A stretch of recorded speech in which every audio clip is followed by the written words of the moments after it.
We are having an unexpected snow day, even though spring has officially started in the Northern Hemisphere. I'm staying in, watching the snow fall, and making some crispy, spicy, sweet, smashed potatoes. If you're anything like me and end up with leftovers, don't worry. I've got 2 recipes that make use of the leftover smashed potatoes. Hi, I'm Astha, and welcome to this Friday evening.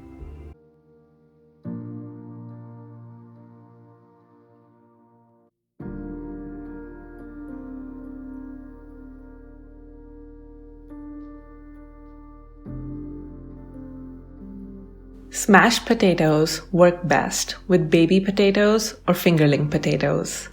You end up with bite-sized chunks with crispy edges and creamy interiors. Here I'm using a medley of potatoes, red, white, and blue.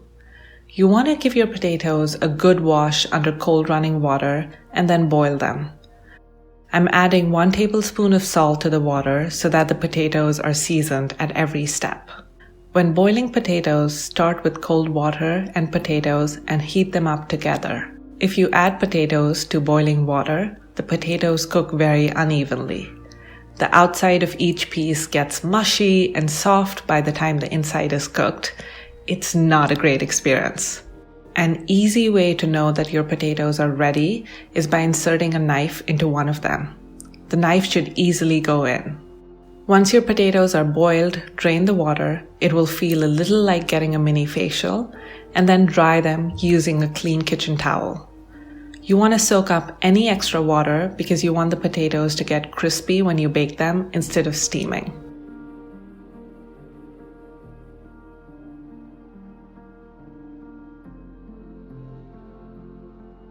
Next, it's time to dress them. Here I'm using a tablespoon each of whole cumin, garlic powder, onion powder, spicy paprika, and earthy ginger. I'm adding salt to season the potatoes, and then some extra virgin olive oil and some maple syrup, which will caramelize in the oven. Give everything a good mix. You want the potatoes to be coated in this flavorful, sweet, earthy, spicy sauce. It's the best part. I'm neither going to confirm nor deny licking the bowl clean every time I make some of these because the sauce is just that good.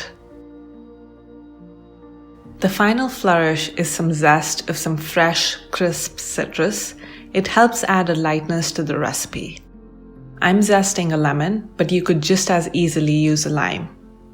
Give everything one good toss and then transfer the potatoes to 2 baking trays. You want to give the potatoes enough room to crisp up, which is why it's important to not overcrowd the pan. I also like to add some whole cloves of garlic to the pan. The garlic cloves roast along with the potatoes and turn buttery soft and almost take on a caramel flavor. You can use the garlic cloves to top sandwiches and burritos or even to make a creamy dressing. The pans go into a 350-degree oven for about 30 to 35 minutes.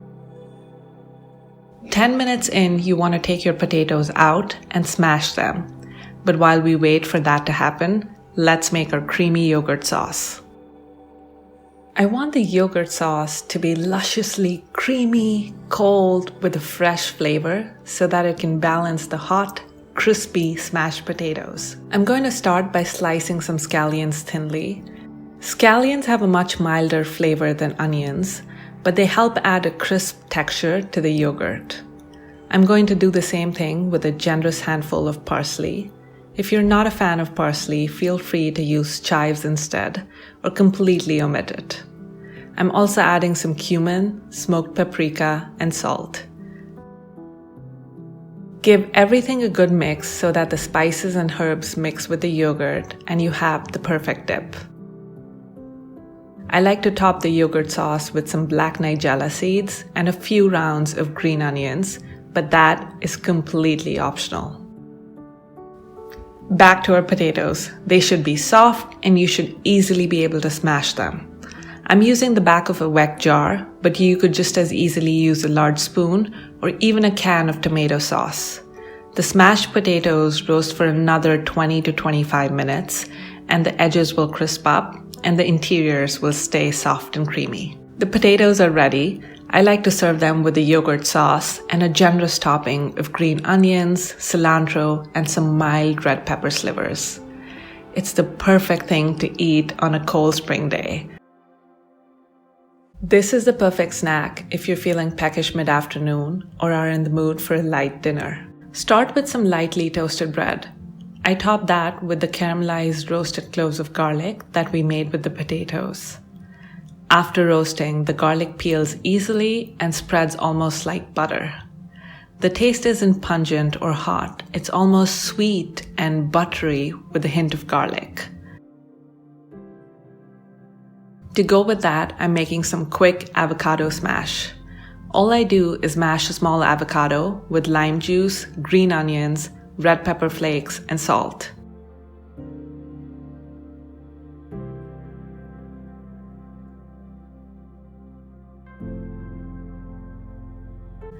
I layered this on the toast as well and then add some leftover potatoes. A final topping of nigella seeds and some red pepper flakes and you're all set. This is such an easy way to use up leftover potatoes and turn it into a quick meal.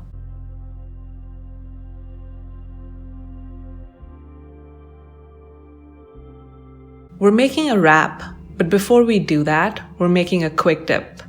I'm using 1/4 of a cup of yogurt, to which I'm adding a squeeze of mustard, a drizzle of maple syrup, some roasted cumin, oregano, paprika, and salt.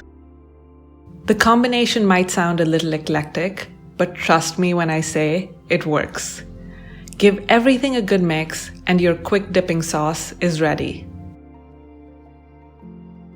I'm starting with a whole wheat wrap that I'm topping with a clove of roasted garlic and a spoonful of hot sriracha sauce.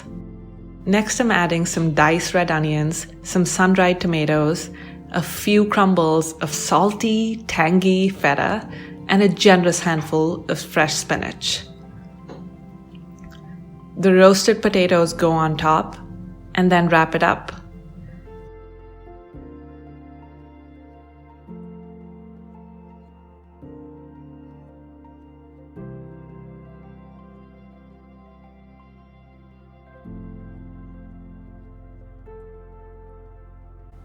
I hope you enjoyed this recipe, making a big batch of smashed potatoes over the weekend and then using it in things like tacos, burritos, sandwiches is an easy way to simplify weekday meals. I hope you and your family are staying safe and healthy.